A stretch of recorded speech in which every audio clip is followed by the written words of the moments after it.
In this case, obviously, Sherrone Moore has some serious personal problems. And even if all the money that may be turning college sports upside down were half what it presently is, I think Chiron Moore's situation might very well be the same, or if it was twice what it presently is. So we shouldn't take this necessarily as emblematic of anything, because this seems uniquely awful and seems to be more about his personal drama than about what's affecting college sports overall. But what is affecting college sports overall, at least from where I sit, is that it's becoming transactional instead of emotional. Look, I'm not naive about this. There's always been hypocrisy and cynicism and money and some corruption in sports. But you could believe essentially in the integrity of the competition, and you could believe that those you were rooting for cared as much about your team as you do.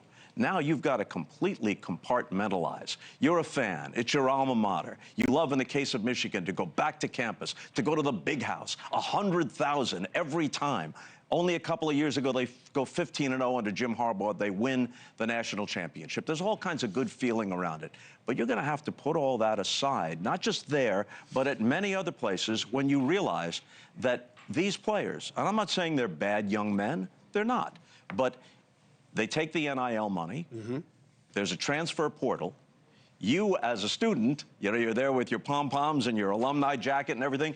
You went there for 4 years. You got a degree. These guys could, in theory, and some of them actually do, play for 4 or 5 schools. So they're literally one and gone in many circumstances. How do you, there's absolutely no alignment. You always had to be skeptical about it, but at least you could kid yourself that most of these kids are student athletes, and maybe some of the kids at the back end of the roster actually are, because they're not getting the big NIL money, and they're not looking to the next school that's going to pay them even more.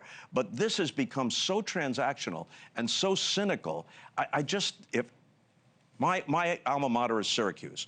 Now, Syracuse football is pretty bad right now. Yes, it is. But if someone asked me to pay into an NIL fund, I would sooner pay to almost any other aspect of my alma mater than the athletic department. Maybe some people there hearing this would get mad at me.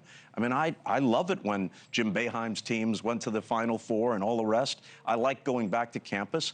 But this is so detached from any actual honest relationship between academics and athletics that you just have to basically say, screw it, I don't care. All I want is to watch the game, bet on the game, hang out with my friends, have a few beers, and I'll forget about the rest of it. All of that is losing the betting on the game right now because it's a extension of the money culture. Two things. One, this is classic Americana. Overcorrection. Yes. Right? You were exploiting these kids. You weren't really giving a lot of them educations. They were getting hurt. They weren't making it to the next level. You were making all your money off the bowl games. And now this is the correction, which is an overcorrection. We do the same thing all the time. Second, I see Moore as instructor for this one reason. They knew about the relationship. Now, this is not the first time they knew about someone making Ashramedica on the side and they let it go. But when you have $5 million and then $13 million coming this guy's way, you're going to look at it through a different lens. And the amount of money in the game has to corrupt the game. But the question becomes, is there any kind of middle ground? Or is this just like everything else in our society that's just going to be swinging wildly back and forth? I'm not an expert on exactly how this would play out. There are antitrust issues, but apparently the best way to come to some sort of sanity here and equilibrium is if Congress steps in and there's legislation that says, here's how this goes, here are the limits to how much can be spent, here are the conditions under which that money can be spent. You know, I've always felt, and maybe this is just too idealistic, but no one should get into any university on an athletic scholarship who couldn't plausibly get into that university if the basketball or football program or whatever didn't exist. But that's just... You'll never have a competitive team. Right.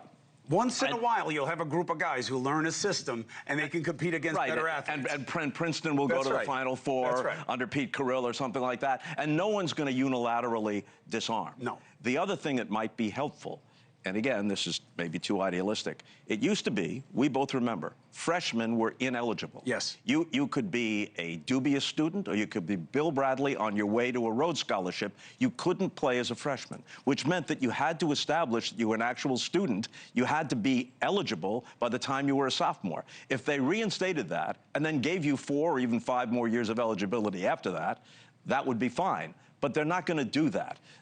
The other question is this, and again, who's asking this? I'll ask it here. Do any of these credits transfer?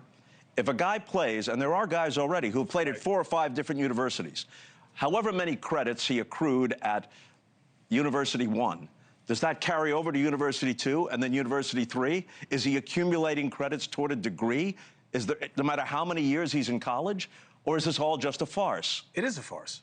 And it has been for a while. Now, are there exceptions that disprove the rule? Of course. And every once in a while, you'll be able to give me a much larger batch. But I just remember one legendary running back in pro football for the Vikings, Robert Smith, wound up going back to medical school. Yeah, he did. And becoming a doctor and all these things. Yeah. And he was like, see? Yeah, and then became a broadcaster. Yeah, there's one. Yeah. And yeah, great. He checks all the boxes. But the rule is, it's exploitative in which way it goes. I just read a piece that really depressed me.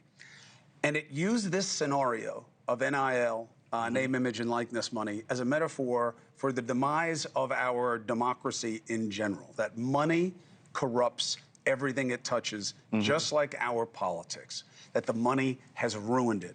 And you know, in keeping with what you were alluding to earlier, what we thought NIL was, you know, these kids, some of whom come from underprivileged backgrounds, the scholarship isn't enough.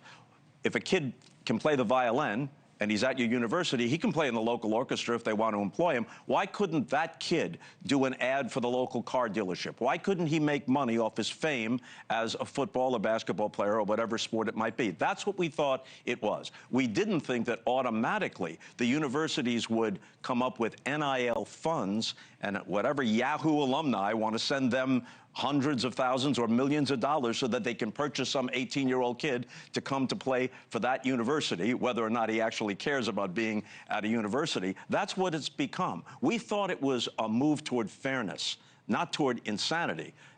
However, we should say this in fairness. Michigan is a public school, but taxpayer dollars do not fund the athletic department. That comes from media rights and people who want to pay to the NIL fund and that sort of thing. Now, when you add gambling into this, and again, 99.9% of these kids, or people in professional sports, we talked about this about a month ago, 99.9% of them could be uncorruptible. But by the sheer numbers and by the availability, you know, my dad was an inveterate gambler. He had to bet with... They love to gamble. Well, but they had to hook up with the mob. So those guys weren't Greek. Wait a minute. His bookie was attached... Wait a minute, is this bad for me now? Yeah. His bookie was attached to the mob, and you had to go to Vegas. Now, it's right here. And every kid, every athlete grew up with the phone, with social media. So it's foolish to think that some of them are not going to be entrapped by this. Yeah, I'll give you a tidbit. And this is the problem with Costas, is you wind up talking to him.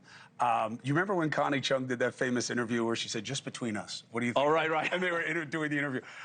Costas is like that. He makes you talk like you're not on TV at the time. But I'll tell you something. I know a lot of guys who used to be in the life, okay? Yeah.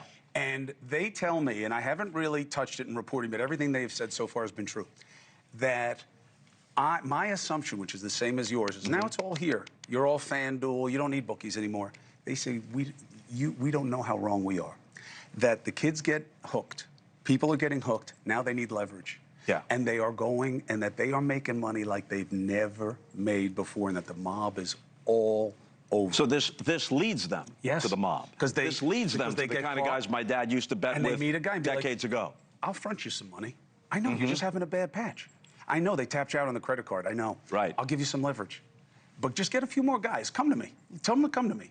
And all of a sudden, you got to sit. That's what may have happened in the poker thing. That's exactly that went on with some of the NBA guys. That's exactly what this guy told me, and then that wound up being exactly what the investigation is. And then when you add the prop bets, which are the easiest thing to fix. Now, MLB is apparently moving toward eliminating any wagering on prop bets. But until that happens across the board, that's the easiest way in. And yeah, because the small bets are the most addictive. By the pitch, by the event. Right. You know what I mean? And if you can, look, but nobody likes rules in this society. So as soon as you start trying to put regulations on it, I mean, look, you know, not to make a crazy segue that we'll talk about another day, but I'm talking so much these days about healthcare costs because nobody wants to touch them. Why? Because that game is rigged, and it's rigged by the big boys with the big money. And you know, no matter how cynical we may have become or skeptical because of various scandals or things that chipped away at our idealism about sports, one thing you could generally count on was the integrity of the competition itself. That's the only thing they have to sell. Otherwise, they might as well be the WWE. That they might as well be that. Now, we're in a conspiracy-minded nation and world. There were always people who thought, let's say Sacramento was playing the Lakers in the Western Conference Finals when the NBA was on NBC, so I remember this.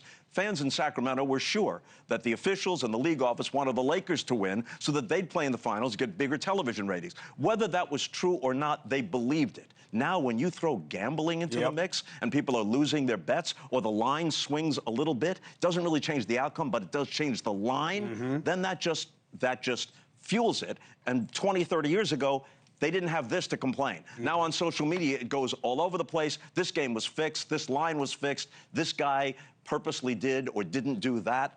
And it just poisons the well. It's all related, too. And that's why I love talking to you, Bob Costas, because you knit it all together. Merry Christmas, CC. The best for you for the holy days. You're a great guy. You're a gift every time of the year. Thank you for being with me. Can you be my personal PR guy? You don't need one. You are a legend, my brother. All right, 4 minutes and 35 seconds. The one and only Bob Costas, you are welcome. Thank you for watching. Subscribe below and download our NewsNation app right now on your phone, and you will get fact-based, unbiased news for all Americans.